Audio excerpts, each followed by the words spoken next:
Hello everyone, welcome back to our channel, welcome back to our blog. और guys आज हम लोग जा रहे हैं हौस खास के श्री जगन्नाथ टेम्पल, जो कि गाइज उड़ीसा के जगन्नाथ टेम्पल की ही तरह है, सेम टू सेम उसी का दूसरा स्वरूप है। तो गाइज यहाँ का नियरेस्ट मेट्रो स्टेशन होने वाला है हौस खास मेट्रो स्टेशन। यहाँ की टाइमिंग रहने वाली है सुबह 5 बजे से दिन में 1:30 बजे तक और शाम को 4 बजे से रात को 10 बजे तक। तो गाइज आप जब भी यहाँ पे आए ये चीज ध्यान रखें कि आपको इसी टाइमिंग में आना है, क्योंकि दिन में 1:30 बजे से 4 बजे तक मंदिर के कपाट बंद रहते हैं, तो उस समय आपके दर्शन नहीं हो पाएंगे गाइस। तो अगर आपको गाइस जानना है इस मंदिर की हिस्ट्री, इस मंदिर का इतिहास, सब कुछ, तो ब्लॉग में आपको एंड तक बने रहना पड़ेगा। और जिसने मेरे चैनल अभी तक सब्सक्राइब नहीं किया जल्दी से जाके मेरे चैनल सब्सक्राइब करो। तो क्या आप जानते हैं गाइस कि दिल्ली में एक ऐसा मंदिर भी है जहां भगवान साल में एक बार सचमुच बीमार पड़ते हैं? तो जी हाँ गाइस, आज मैं आप लोगों को लेकर आई हूँ हौस खास के सबसे पुराने और सबसे भव्य श्री जगन्नाथ मंदिर में। तो गाइस सबसे पहले हम लोग मंदिर पहुंच गए थे। यहाँ पे ना गाइस बाहर आपको प्रसाद, फल फूल, माला सब कुछ आपको यहाँ पे मिल जाएगा अंदर चढ़ाने के लिए।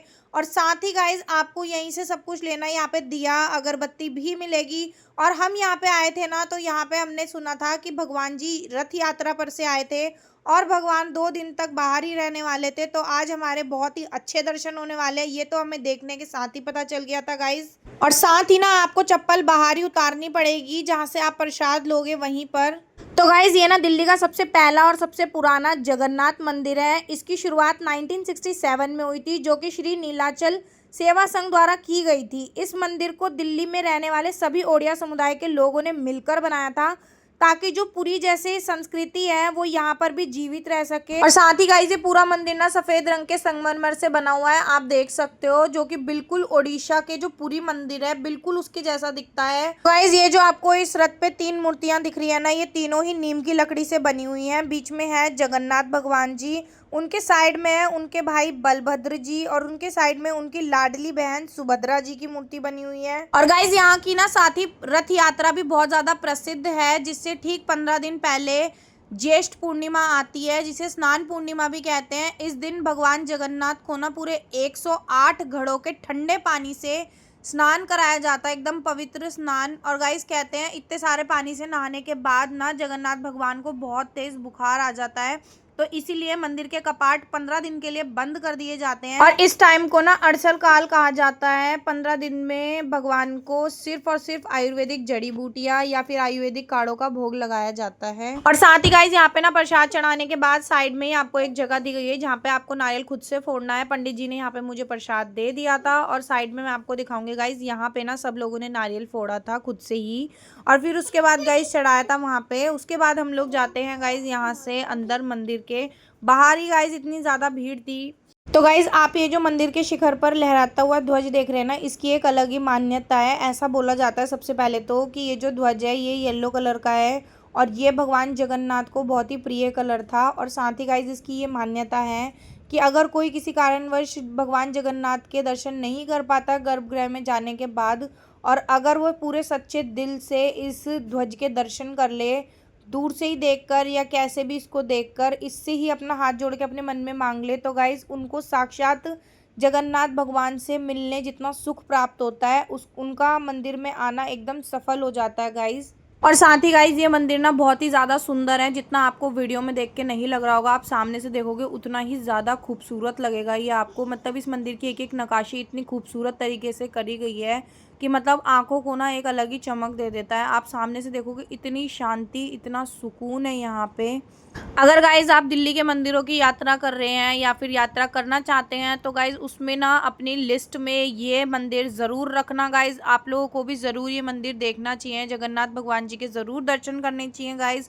साथ ही गाइज यहाँ पे मुख्य मंदिर के अलावा और भी देवी देवताओं के दर्शन किए जा सकते हैं। यहाँ पे बहुत सारे भगवानों की मूर्तियाँ हैं, जैसे कि गाइज माता लक्ष्मी, भगवान शिव, श्री गणेश जी, हनुमान जी, और भी अन्य देवी देवताओं के यहाँ पे स्थान बनाए हुए हैं। श्रद्धालु अपनी आस्था को प्रकट करते हैं यहाँ पे। और ये मान्यता गाइस, जो भी भगवान जगन्नाथ भगवान से सच्चे दिल से कुछ भी मांगता है ना, तो उनकी मनोकामना भगवान ज़रूर पूरी करते हैं। और साथ ही कहते हैं कि गाइस, जगन्नाथ भगवान के साथ जो भी लक्ष्मी माता के दर्शन करता है, उसके घर में सुख शांति और समृद्धि बनी रहती है। तो गाइज, अगर आप यहाँ पे आएंगे तो लक्ष्मी माता के भी ज़रूर से दर्शन करना। और गाइज, कहा जाता है भगवान जगन्नाथ को ना भगवान कृष्ण जी का ही एक स्वरूप माना जाता है, तभी हर साल यहाँ पे आषाढ़ माह में प्रसिद्ध रथ यात्रा निकाली जाती है। और गाइज, इससे पहले आपको पता है कि 15 दिन के लिए मंदिर के कपाट बंद रहते हैं, भगवान को विश्राम कराया जाता है, और इसीलिए गाइज उन्हें औषधि और विशेष भोग अर्पित किया जाता है। इसके बाद जब वो स्वस्थ हो जाते हैं तो फिर वो भक्तों को पुनः दर्शन देते हैं, अपने दोबारा से दर्शन देते हैं, और फिर भव्य रथ यात्रा के लिए निकल जाते हैं। इस यहाँ की ना आरती की टाइमिंग कुछ इस प्रकार है। जो मंगल आरती होती है वो सुबह 5:15 बजे होती है गर्मियों में, और सर्दियों में 6:15 बजे होती है। और जो गोपाल वल्लभ आरती होती है वो होती है सुबह 8:30 बजे गर्मियों में, और सर्दियों में 9 बजे होती है। और गाइस, जो शाम की आरती होती है जिसे बोलते हैं पाना भोग आरती, वो होती है 4:15 बजे शाम को, चाहे सर्दी हो चाहे गर्मी हो, वो 4:15 बजे ही होती है। उसके बाद संध्या आरती जो होती है वो शाम को 7 बजे होती है गर्मियों में, और सर्दियों में 6:30 बजे होती है। फिर उसके बाद शयन आरती जो होती है वो होती है 8:30 बजे गर्मियों में, और सर्दियों में 7:45 बजे होती है।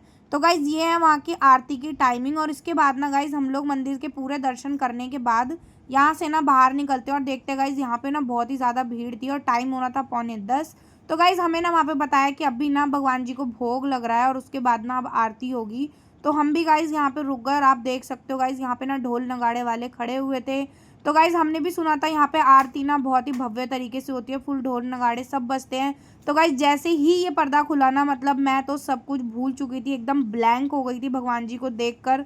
गाइज, सच्ची में एकदम ना रोंगटे खड़े हो गए थे, इतना सुंदर दृश्य था ये, इतना सुंदर दृश्य कि गाइज, अगर मैं आपको अपने बातों में बता भी पाऊँ ना, तो भी आप वो चीज़ ना एक्सपीरियंस नहीं कर सकते। मैं जो दिखा भी रही हूँ ना, आप तब भी वो चीज़ उतना नहीं समझ पाओगे। लेकिन अगर गाइज आप यहाँ की आरती अटेंड करोगे ना, तो आपको पता चलेगा कि मैं आपको क्या एग्जैक्टली कहना चाह रही हूँ। गाइज, सच्ची में मतलब भगवान को देखकर, और सच्ची में जब ये ढोल नगाड़े बजे ना गाइज, जो वो फीलिंग थी ना उस लेवल की, मतलब मैं अपने लफ्ज़ों में वो चीज़ आपको बता नहीं सकती। बहुत ही ज़्यादा, इतना ज़्यादा अच्छा लग रहा था गाइज।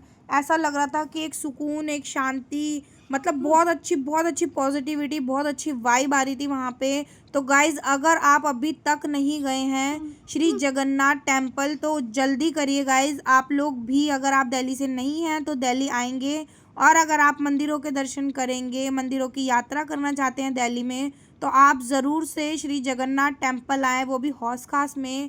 क्योंकि गाइज, यहाँ पे ना सच्ची में तभी मैं सोचती हूँ कि सब लोग ऐसा क्यों बोलते हैं कि जो उड़ीसा में पुरी टेम्पल है, ये उसका ही दूसरा स्वरूप है। गाइज, मैंने यहाँ पे सच्ची में देखा, इतने अच्छे से आरती हो रही थी यार, सच्ची में बहुत ही अच्छा लग रहा था। ये दृश्य देख के ना मन एकदम मंत्र मुग्ध हो गया था। उसके बाद गाइज, हमारे बहुत ही अच्छे दर्शन हुए थे, और साथ ही ना यहाँ पे टॉय वगैरह मिल रहे थे, और भी यहाँ पे भगवान की मूर्तियाँ वगैरह मिल रही थी। तो गाइज, अब मैं करती हूँ ब्लॉग का एंड। आपको ब्लॉग कैसा लगा कमेंट सेक्शन में ज़रूर बताना, और गाइज हमारी दी हुई इन्फॉर्मेशन आपके लिए कितनी हेल्पफुल थी ये भी बताना, प्यारे प्यारे कमेंट्स करना, और कमेंट सेक्शन में जय जगन्नाथ लिख कर जाना। तो अब मिलते हैं आपसे नेक्स्ट वीडियो में, तब तक के लिए जय जगन्नाथ।